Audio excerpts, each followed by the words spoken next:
Oh my god. Oh my god. It's happening. It's happening.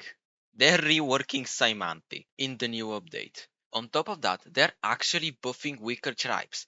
They're actually doing it. Tribes will actually start with a different amount of stars. Okay, so the patch notes for the new beta dropped last night, and I'm not gonna lie, I read them at like 1 at night, and I was like honestly losing my marbles. It's now the next day. I've somewhat skimmed through the patch notes. Yeah, generally, I think it's best to start reading them from here. So this is the obviously the main feature of the update. It's the Cymanti rework. They're finally doing it. This one I'm actually not going to focus on that much because I'll show it in game in a second. But yeah, basically they're going to give Cymanti two new naval units. I mean, they're basically going to get the same treatment as Aquarium, where they're going to give them the naval units that they were like supposed to get naturally with naval update.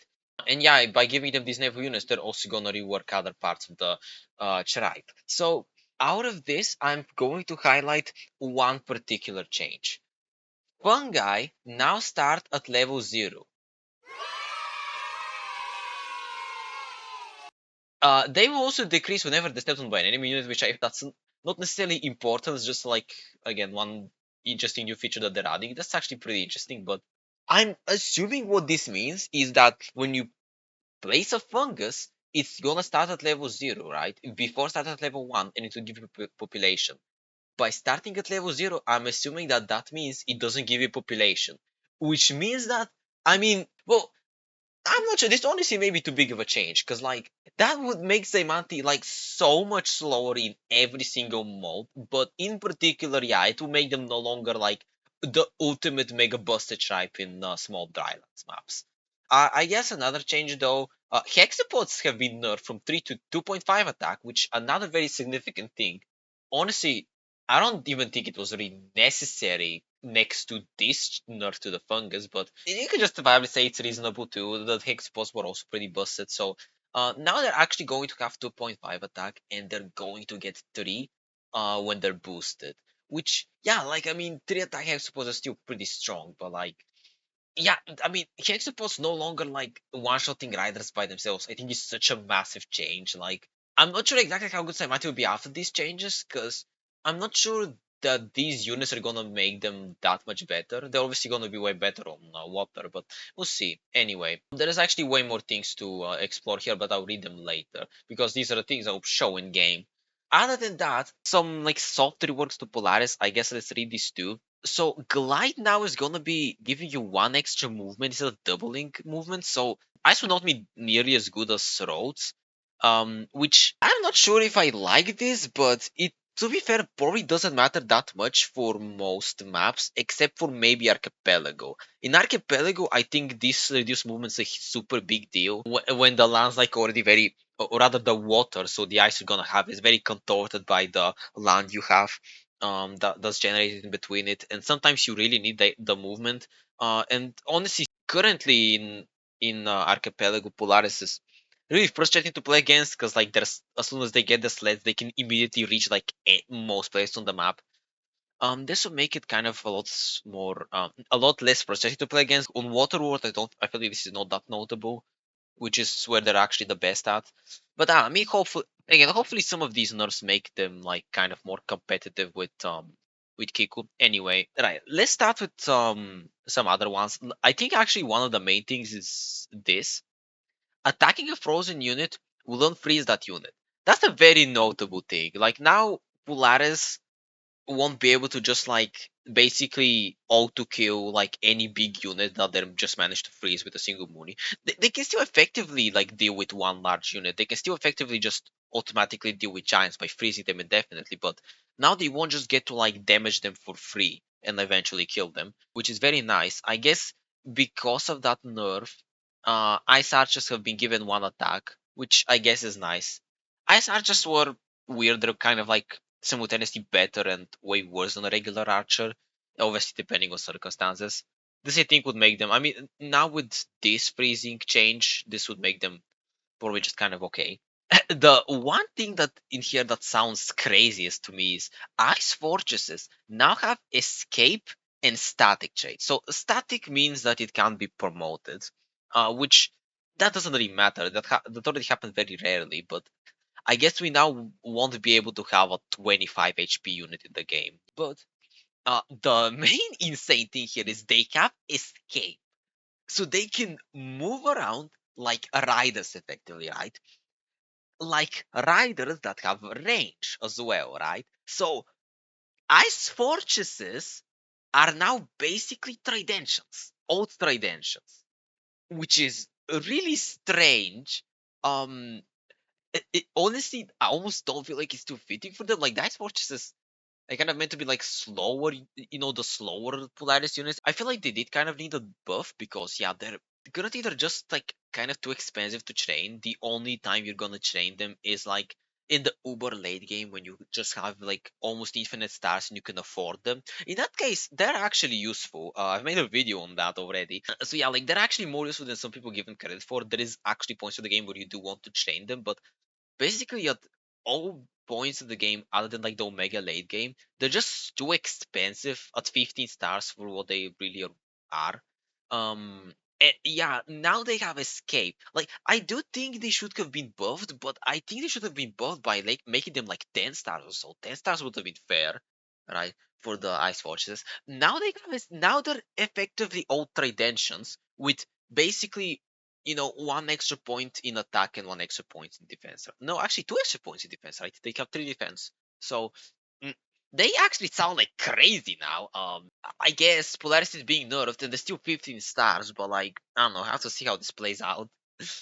And the fact that they also have like two movement with skating, like, this sounds like some pretty insane changes for Polaris as well. They first actually start with some of the like actual nerfs and buffs here, so I think it's better to start reading this from the bottom to up because the change right at the top is actually the craziest to me. So Illyrion is being nerfed. Politas now costs 3 stars instead of 2. I've deliberated on this. I at first thought, I mean, this is probably too big of a nerf, like Illyrion, again, the main thing making them strong is like this Poletar side, these super like strong, efficient early game units. But again, the actual like best early game type in dryland maps is being nerfed.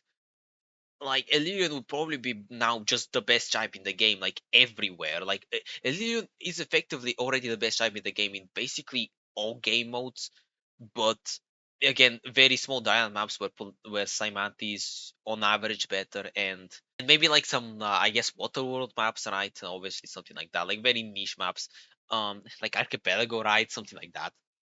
Other than that, like they're already the best type in like most parts of the game, so they actually definitely need a nerf. Thing is, this I felt like it was too much at this at first, but there are still plenty of situations where you train a Poleta, right? Like, first of all, your turn one opening is still going to be the same. You're still going to train a Poleta on turn one. There's no way that's ever not going to be worth. They just have one less star, which actually would matter for their economy. But yeah, like there's still other times where honestly spending 3 stars for a Poletar is still good. But now Poletars will probably be inefficient to train like generally. Which honestly, I mean, that's gonna just hurt their like early game expansion abilities like a lot. So that's again very good actually. And their other strength is like their omega like mid game economy with like sanctuaries and whatnot. If you literally just push a Poletar only on turn one and you don't bother with Poletars for the rest of the game, you effectively have lost only 1 star, which again very much could actually matter for the turn you can actually take forestry on. But other than that, like the sanctuaries is still gonna be just as nuts. So like honestly, I think this may just be a good change. I deliberated, but after all, I think I overall like it. So now we get to the other changes. As you can see, they're doing the thing that some people have suggested, where some of the weaker tribes they should just actually start with more stars. Yeah, I at first point was feeling a bit weird to that idea, but honestly, I've come to really like it, and they're doing it. So, like Luxador is also like they start with more stars, and Luxador even gets 3 fruit in their capital, which like for them having 3 fruit in their capital guaranteed is the equivalent for tribes like Imperius getting 2 fruit guaranteed in their capital. That's just the resources that guarantee them being able to upgrade their capital immediately, right? So because they obviously have an upgraded city, they need three. So that's honestly probably nice. That's actually Luxador may actually be pretty strong with both of these changes. We now have to see exactly how good 7 stars is. A lot of these types are being buffed to have 7 stars. Anyway, so Yadak has 7 stars. Yadak, I felt like only really needed one extra star. Their usual optimal early game opening used to be placing 2 rolls in their capital to send the warriors like very quickly into different directions. And even one more star would have been enough to do that. Now that they have 7, I'm honestly excited to play Yadak again. That they will be pretty playable. Quetzali starts with 7 stars instead of 5. Again, good. Omaji starts with 6 stars, which almost don't feel like it's necessary for Omaji because obviously they're more of an aggressive tribe. But I guess this should still help their economy because like Umaji obviously the what you usually do with them is you chain a rider on turn 1 immediately. With them having 6 stars, that means they'll have 5 stars the next turn. That means that you can take organization immediately. And like you should in general potentially be able to upgrade your capital a turn earlier with this change. So that's good. Hujik starts with 7 stars. Again, good. Chinchi starts with 7 stars. Yeah, like these types are pretty weak. Now, the first change they have here. Aimu starts with philosophy and the mind bender instead of meditation. I actually think, like, just on top of my head, I think that's insane. They start with a mind bender, which like is overall going to be a much stronger early game unit. Obviously, mind benders are kind of not great, but like if you encounter an enemy unit, you never should be able to just steal it. Like, I think a mind bender is obviously a stronger early game unit.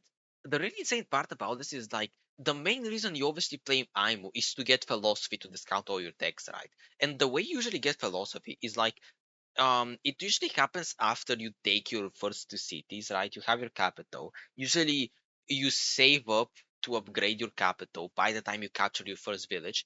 And then when you capture your first village, you usually upgrade your capital on that turn. And then you have to like wait 2 turns to take philosophy for like 10 stars, right? That's usually the way you do it. Now you will basically get that 10-star upgrade for free. And the thing is, meditation like really loses you nothing for the early game. The only thing I guess you're gonna not be having as Imo anymore is like the pacifist monument, which like is definitely worth the trade. Then there's some general changes. So you can research backwards from the tier 3 technology. So that would mean Wenger get mining and Aimu now can get meditation still, right? Which is pretty good. It's gonna feel really weird to have mining but not climbing, right? Say you are Wenger and like you have Smittery, right? Like will Smittery now allow you the ability to see what the ruins are in the mountains? Because if it doesn't, then like it's gonna be kind of weird. You have to take mining, and when you take mining, you can see where you actually have ores. You have to guess whether you have them, right? So I'm assuming they can actually do that as well. Like Smittery just inherently gives that ability as well. It's really only a change for Wenger, I believe, too, because that like I'm is now going to be the second tribe that starts with a tier 3 tech instead of a tier 2 tech, right? So far, the only tribe that does that is Wenger. Now Aimu could be like that as well, but again, for Aimu, again, maybe you want to take meditation for the pacifist monument, but usually I feel like don't care about that. So for the most part, it's just a change for Wenger, which honestly would make them better. Also, all in all, I've no fucking clue why Wenger isn't buffed with stars. It's really strange. Like this obviously is a decent buff to them as already, but the thing is, you really also need to give them extra stars. Like even with this change, they'll still suck without some extra stars. Anyway, Forges now grow 2 levels um instead of giving like they grow 2 levels for each mine next to them instead of giving 2 population for each level that they grow. So basically they still do this, give the same amount of population. They just work better with markets. Basically forges are now going to give twice as much like benefit to markets next to them compared to before. That means like yeah, like going from smithy to market is now like viable instead of like before you really could only do that with sawmills or windmills. So yeah. And secondly, forest is now buildable on forests and mountains as well. So I feel a bit weird on this. So the mountain part makes sense, right? I think it makes sense that for forges to be able to be built on mountains, right? That makes perfect sense. They literally are like placed on the mountain, right? Then I don't know how I feel about placing forges on forges. Like you, I feel weird about that because like you can't really even place any other production buildings on forests, right? Like sure, it makes sense for the forges to be the one particular building you can put on mountains, but like forests, they're made to be removed. With forests, you literally have two separate tags that like part of their value is like removing the forests. So I feel weird about this being allowed to be placed on forests. If anything, like it's weird that the sawmill doesn't let you place it on forest, right? So like unless they at least make that change as well, I don't feel like this makes sense. The thing is with the sawmill it doesn't really matter anyway, because when think about it, if you have mathematics, then when would you ever not have forestry, right? I don't think that's possible. So you can always chop a forest. And I guess with construction, you also have burn forest, which also is buff. So I don't know. I still feel weird about this. I don't think it makes sense for the fortress to be placeable in forests. Again, you still can't place the other buildings there. Anyway, temples give 100 score per growth at the 50. So that's a change for like mainly mainly honestly weekly challenges. Again, it obviously is a change for the perfection game mode in general, but I feel like in perfection in particular, like against other players, you almost never really place temples. Like this really is more for weekly challenges. That actually will make temples way more better. There, temples are like something you go for only if you ever have like enough stars to take like all the other stuff, like take every tag, capture every bot, then you, and if you have still more stars than that, only if you have enough stars in those games, then would you ever get temples. So like they're overall pretty rarely used in there. They now ramp up basically twice as fast, which is pretty good. May make them more used there. The cost to burn forests will be reduced from 5 to 3. That's okay. This is very good. When they gave the burn forest ability to construction, I don't know why they made it 5 in the first place. Like that at first felt too much, like way too expensive. It's just not gonna be useful. And it turns out it was still useful, but yeah, it was still a bit too expensive. So, I think Burning Forest was originally 2 stars, so now it's 3. Again, it's so much cheaper from 5. Like that would make construction like even more viable already. So the cost of embassies have been increased based on the number of embassies you have. I'm not sure how to feel about this either.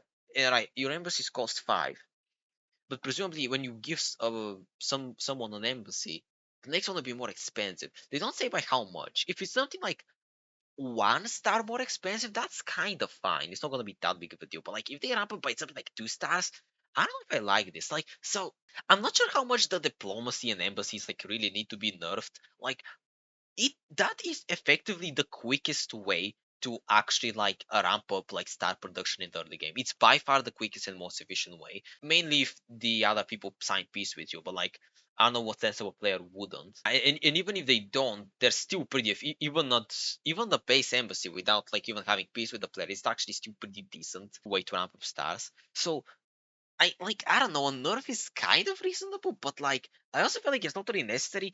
That strategy already by itself, it's the quickest way to ramp up stars in the early game, but it already has the inherent downside that like you're also giving stars to another player, right? And even if you sign peace with every other player on the map, obviously you're getting so much stars than everyone else, but you're inherently also giving every other player a little bit of stars as well for whatever else they're doing. So like you're helping other people scale as well. I don't really think that actually needs a nerf. If anything, like maybe more of a nerf for balance on weekly challenges, because again, like in weekly challenges, that sort of diplomacy ramping is already the best way to actually ramp up. That may be actually more impactful there, because again, it's not really a super popular strategy, even even on the 9-player maps. Like I plenty of times feel like the tribes that are actually aggressive can still compete if they just capture enough villages. They can still compete with the ones that like start turtling and get all the techs first, and then they have to kill you with only one city. Like if you kill the other players on the map quickly enough, those players won't actually have time to start chaining all their cloaks and like spreading them on the map. If they scale up by 1 star for each embassy, I think I'm somewhat okay with it. Anyway, and maximum level of markets is now 6 from 8. Why? Why? Like, I don't think markets are too broken. And in honesty, even if they are, like you're nerfing the maximum amount of stars you can gain from a market. Most of the time, you don't get markets that are so big. And Like even if you do, like I'm fine with like a play. I'm if you can make your market so big that they can give you 8 stars, like I'm fine. Like that, I think that's fine. That requires like a super specific thing to build around in order to get markets this big. So like now it's maxed at 6. Like I'm not sure if this is really even gonna be like a very significant nerf, because like again, if you get if you place markets that give you 6 stars per turn, those are still like really insane. The fact that you're not getting 8, like I don't think that's such a big nerf, and at the same time I don't think it's really necessary. Like it's fine. I don't know if I like this change, but it doesn't really matter, so I don't know. So yeah, I now will jump into the game and show you, I guess, how different Cymanti is. So we'll now show Cymanti in game. They don't really have, I guess, first of all, a different like, screen here showing them. So I guess for the purpose of showing them, the default map is continents, which is what they want to play on. Let's get like 5 bots on this 300 tile map, maybe 6. Anyway, so I guess let's see them now. So they now have right. Let's place a fungus down. Yep, this fungus doesn't give him population. I will be able to upgrade my capital in 2 turns. Yeah, that is so bad. I mean, normally we'd now be having 4 stars. I mean, I guess for right now we miss on 2 stars, but this will scale up to be more and more impactful, right?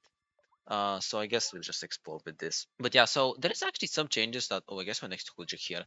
There is actually some changes that I missed on explaining from the patch notes. Uh, some things have actually had some decent reworks. Like Algae actually works in a decent way, in a different way. And first of all, you can actually place Algae immediately when unlocking fishing. Algae was here on this tier to take and send, and this gave you Raichi. So the main thing that they've done is you have these Raijis, right? They're almost still the same. They're actually found in this deck, which is ramming. So this would be Cymanti's equivalent to ramming. They get the Raijis, which they were already equivalent to rammers. Even before rammers were actually a thing. So yeah. In the sailing path, you actually get you get the deep ocean tiles. Yeah, so in general, Cymanti actually gets water movement, which for the most part, the only thing this matters for is their explorers, because technically all their other units are either specifically only for the water or for actually not quite, but I'll show in a second. You get this is one of the new units, the Boomchi. So this thing explode. It has only 10 HP, and I guess overall actually has almost the same stats as the Raichi. But the thing is, it has 10 HP, it costs 3 less stars. This is the unit you're gonna use to explode. But yeah, this will be basically, from what I read in there, this is meant to be the thing that's more efficient in terms of spreading Algae. As a unit that spreads Algae. We're just placing it. Algae, by the way, still does cost 5 stars. And what it does here is it adds a fruit at the selected tile. Algae works in a completely different way. I'll have to show it in a second. But yeah, and we have navigation, which gives them like their big unit, the living island, which is really interesting. It's kind of like a jellyfish. Okay, this is the first time I read its stats. From what I heard, it's like a jellyfish, so it will splash around, but 4 attack and 4 defense. So it's actually more like a juggernaut in that case. Oh my god. It's I guess a juggernaut. It also is stiff, so it's juggernaut with like 20 HP. That's really strong. But okay, it does cost 20 stars. This is now I guess going to be the most expensive unit in the game. Yeah, this was really interesting. And it also basically does, it's basically like the crab for Aquarion, but for like Cymanti and like the other way around. It spreads Algae wherever it's going. Whatever, we'll have to check this out in a second. Let's for now play, and I'll get to explaining the Cymanti stuff when I need to, I guess. I'm actually kind of scared to place my shaman here, but I will. Yeah, that's a village. So yeah, I guess let's try and get a second fungus. And we won't actually. That's the thing though. If I place this fungus here now, I won't actually have this giving me 5 stars next turn, which is a big deal. And then I guess I'll capture this and put another fungus here, because again they take time to grow. But Though, I mean, their research generation hasn't really been nerfed, because holy crap, this city has 4 funguses. That's pretty wild. Oh, there's a bot. Okay, yeah, so because we're playing against crazy bots, they will be able to go quick. So I probably should start taking some of the techs where they go on the water. So first of all, the fights are still the same, which they still have the option to fly air. Wait, water? Hang on, this wasn't here before, was it? Can only move on water. They have like a different thing describing them. Like, this is land. This thing is air. They have actually done something. They've actually, like, I think, swapped around some of these tags. I'm pretty sure this was a tag that used to be here and it was called something different. They now have like different tags for the units. Oh, that's really interesting. I have to like check these out later. Again, for now, let's just take fishing, right? And I kind of want. I mean, you know what? Sure, let's just take sailing right away.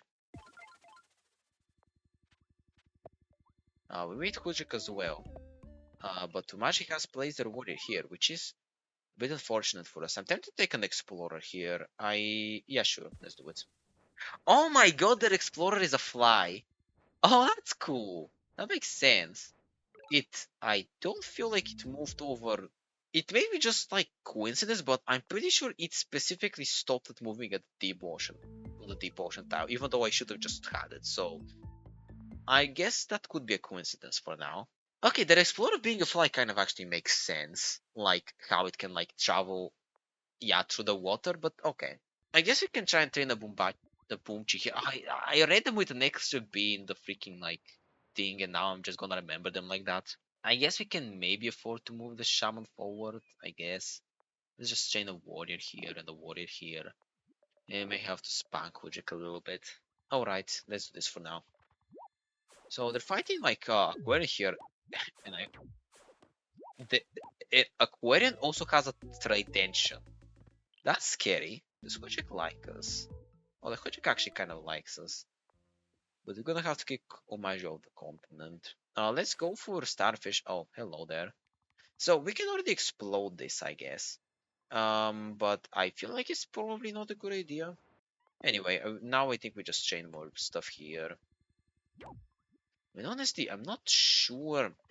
We're chain this thing here. We'll put the shaman here like this. And we'll assume that Hujik won't be a minion spanks here, right? So let's do this for now. Oh, I'm actually attacked there. Oh my god, Hujik's being destroyed by a Tridention. Oh my god, how does going to have a Tridention already? Alright, I think I'll place an algae right away to check what it does. It should still do the thing where it does when it gives population, right?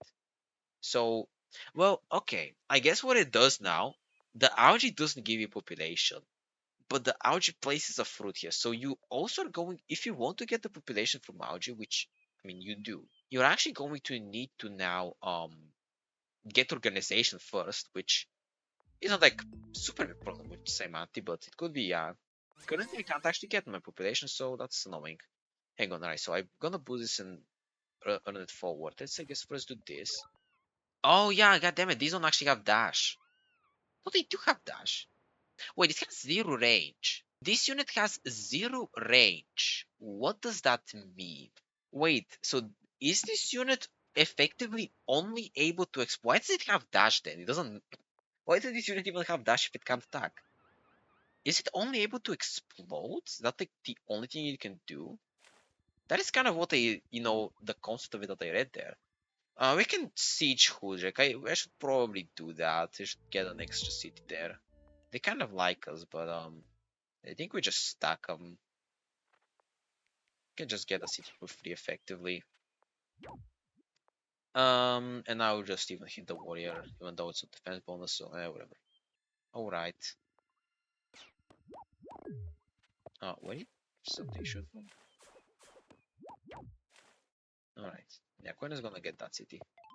And we can get these stars. Also, Omaji plays this here. So, yeah, this Boomchi actually cannot. It literally cannot actually attack.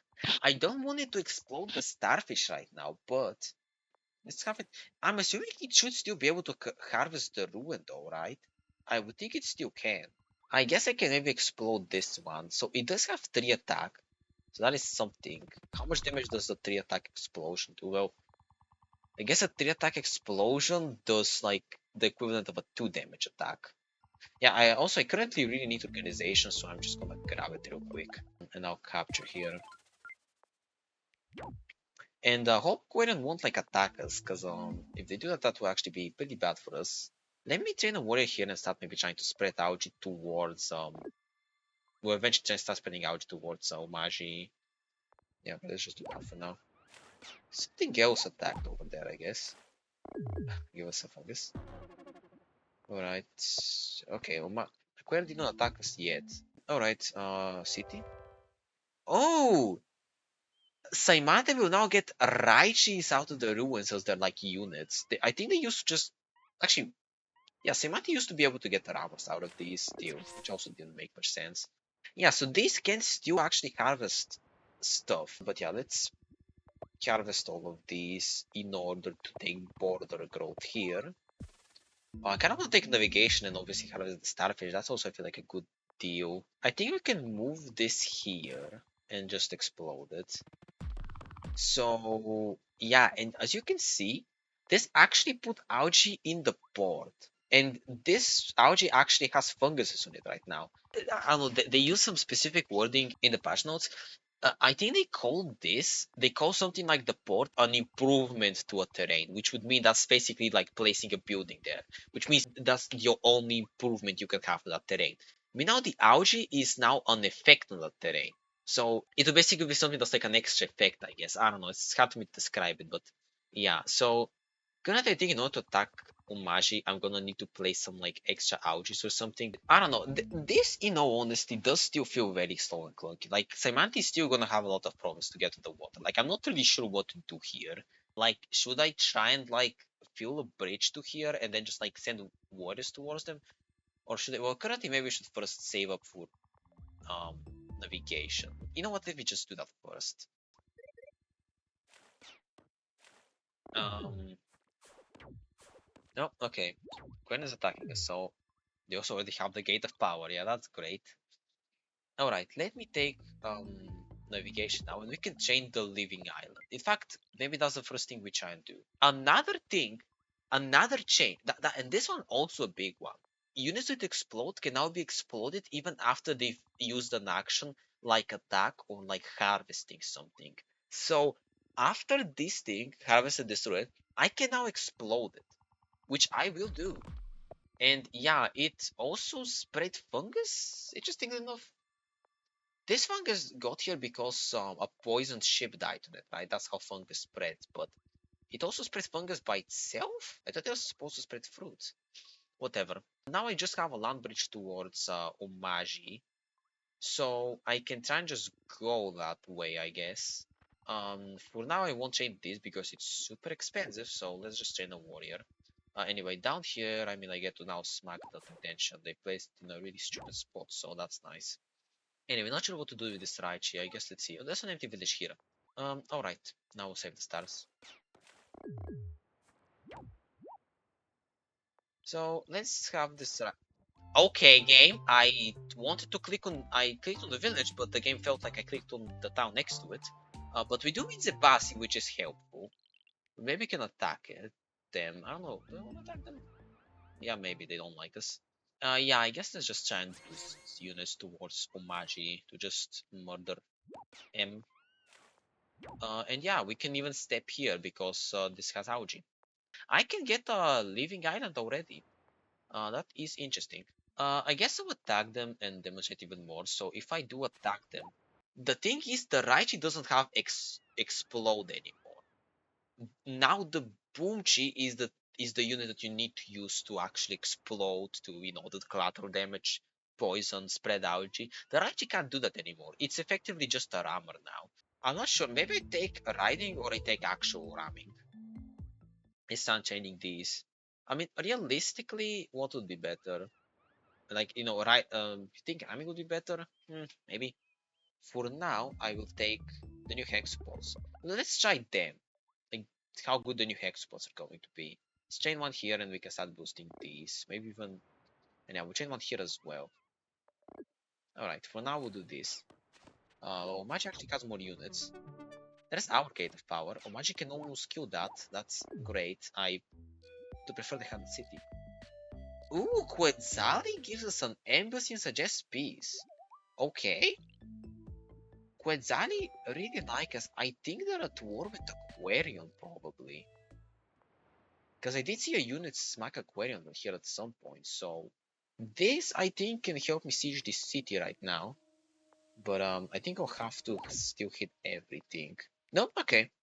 That was still enough to get this warrior to siege, so that's nice, I guess. We can, I think, also siege Umaji. I guess let's kill this thing first. Let's get this here to be boosted. This, I think, I mean, that's 3 damage, so yeah, and we can siege with this. So that hopefully we don't have the Basi. Now, I would have liked to go for this, but I think the Basi may just be able to kill us. We'll see. Now, another thing you're gonna notice with these, they can go on the land. And that's because of a new keyword that they have, which is Crow. Which means it can solely move on land. Basically, it can move by 1 tile. So it's the same thing that Aquarius units do. Now, what's interesting is that Aquarius units, the keyword that used to give them this ability was amphibious, which means that was like the way the game defined, like, okay, this unit mainly moves on the water, but on land it can move like slower, right? I think they've like changed the way like these units are like again, they've changed the way these keywords work again. And there is now this tag which like is up here defining like what the unit can do, like how the unit moves, which I guess yeah it defines in 3 ways, which is like land, water, and flying, right? Which to be fair, that's kind of effective how they already work, because like those abilities could already kind of override other like abilities that the unit would normally have with its other keywords, right? But yeah, like now they're up here, and instead I have to now I now really want to check like Aquarian's tech tree and see if their keywords have changed, because I have a feeling they may have. Anyway, I guess we're still trying to land here. Another thing with Augie, it isn't any longer difficult terrain to naval units, but it is still difficult terrain to non-naval units. So this warrior, even though it's boosted, can only move 1 tile through it. I want to change this living island, but I think for right now it may be best to complete the tech tree. You know, the water tech tree and get Raichis as well. And then over here, I think I may just take hex spots because we already have the land bridge.